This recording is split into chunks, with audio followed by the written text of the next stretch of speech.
So what we're doing for the next little while here is our spoken arts comedy power hour.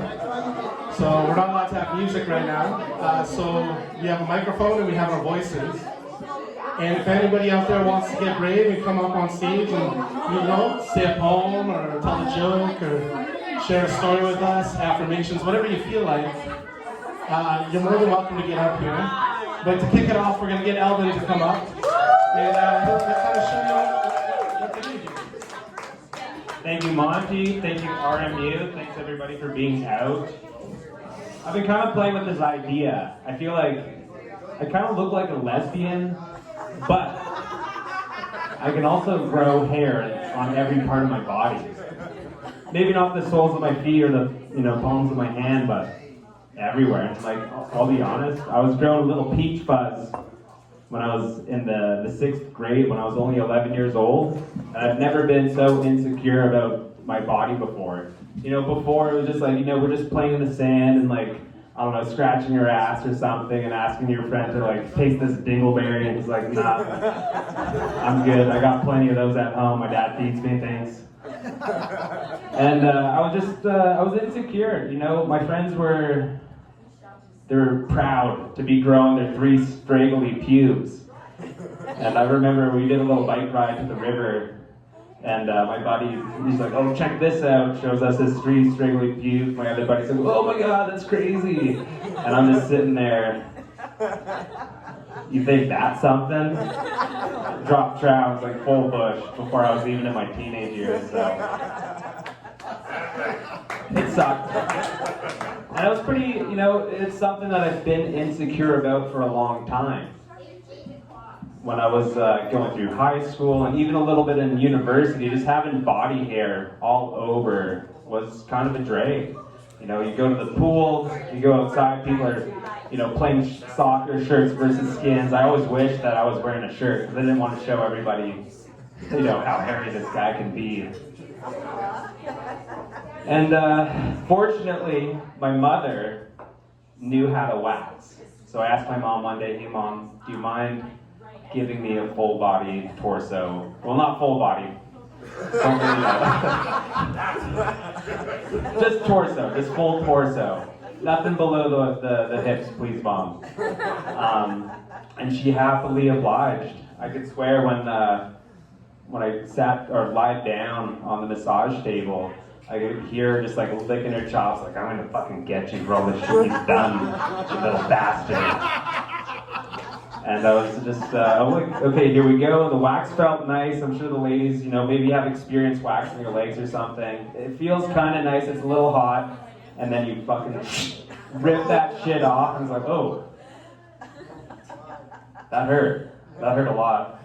And little did I know that it would be a 2.5-hour endeavor. And for 3 days, I could finally be myself, or so I thought. I could finally showcase the world how I felt on the inside. And I was a non-hairy guy, because that's what I really wanted to be when I grew up. And so here it was, finally, non-hairy for 3 days. And then little did I know that the following 3 weeks was just hell of ingrown hair just spewing out on the front, on the back. And it was just the most uncomfortable thing I could ever do. So all I have to say about that is if you're thinking about cutting your dick off, first please get a full body wax. Just test the waters out. I love Whistler. Whistler is a pretty special place. We get to play in the mountains, we get to ski, snowboard, bike. We get to, do mushrooms. It's been a while. I've done enough mushrooms. I don't really need to go down that rabbit hole anymore. I would only do mushrooms just to spiral, only to kind of breach the surface again. Hey, I made it. I didn't get sent to the hospital again. But one thing I've always thought about, all this play, all these people on the mountain, and we get some pretty wealthy people in Whistler. I'm sure you've all seen the beautiful homes all around here. Maybe some of you guys are cooped up 3 to a room or 4 to a room, but those guys that own those homes are just making so much money. And surely some of these people have a bone to pick with someone else. And I can imagine, you know, in the city, maybe you have a friend that you don't like. Hey Becky, why don't you come skiing with us? We're gonna go to Whistler for the weekend and we're gonna have a great time. Oh wow, yeah, that'd be amazing. I've never skied before. Oh, don't worry. It's gonna be fun. And you take that bitch Becky to the top of the mountain. You send her down, see how she does. Kind of surprised, she was actually skiing pretty well. And after a couple days of skiing, I'm like, okay, Becky, I think you're ready to go down the coffin. And so you take her there. Okay, Becky, let's go. You got this. I believe in you. Trust me. You've got this. And you send her down. Lo and behold, she's all fine. She makes it. She's like, wow, this is such an amazing time. I can't believe all these adrenaline, endorphins and stuff. This is better than sex. And then you're pissed off because you thought that she would crash and hopefully shatter her skull, break her back, never live to see another day. So you take her over to Cafe Clips. You're like, wow, look at this. Would you ever drop off, Becky? Nope. But it doesn't matter because you're like, okay, well, just look down. Can you see that rock down there? And she looks. You just push her over. And that's it, the end of Becky, dead. No evidence, nothing. So I think often, how many people have been murdered on Whistler Blackout? How easy would it be to get away with such criminal activity? And I know what you're thinking, wow, this guy's talking about murder a lot.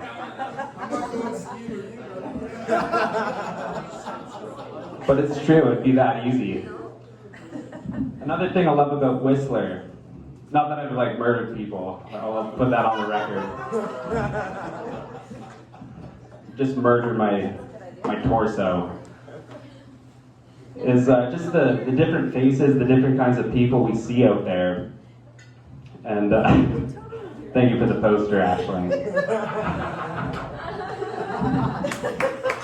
And you got people from all walks of life.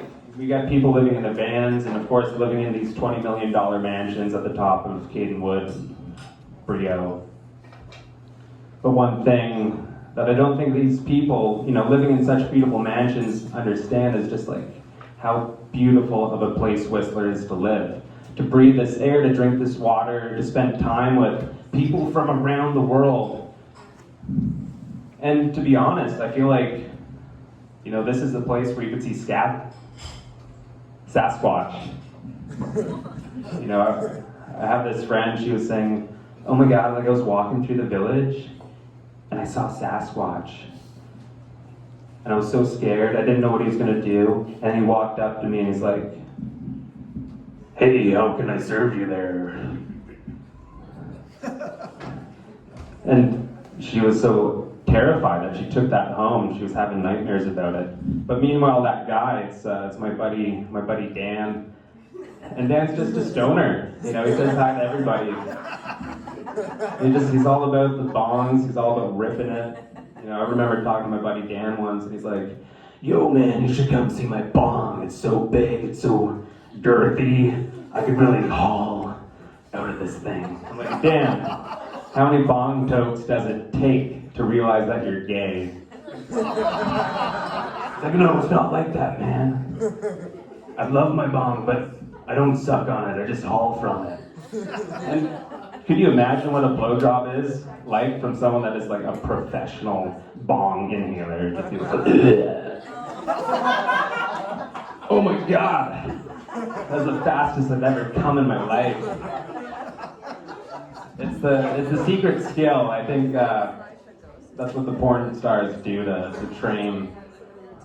Although I don't know anybody out there that would spend 10 seconds watching someone get off from a wild blowjob. So anyway, here's some freestyle slam poetry. I was walking by the other day and I saw this girl and I said, hey. And she's like, yo, bitch, hay's for horses. And I'm like, not for me. I don't got none of that after class facts. And she's like, yo, you're just fucking whack, dude. And I'm like, I'm trying to go down the rabbit hole. I don't know how deep I'm gonna go. but I got the gold. My buddy bro, D, with the D's nuts. Bouncy, buoyant. Sundresses on the mind. And give it up for sundresses, everybody. There's just something beautiful about the simplicity of a sundress. You got either floral patterns, you got some cool colors, and it's just like being dressed by the wind, and you just see it floating. And I remember as a young man, I was just enamored by the sundress. It was just so innocent, but it's just so tempting and such a tease that any time I saw a girl in a sundress, I'd get on my knees. I'm like, just trying to take a peek. Anyway, that's all I got. Thanks for coming out, guys.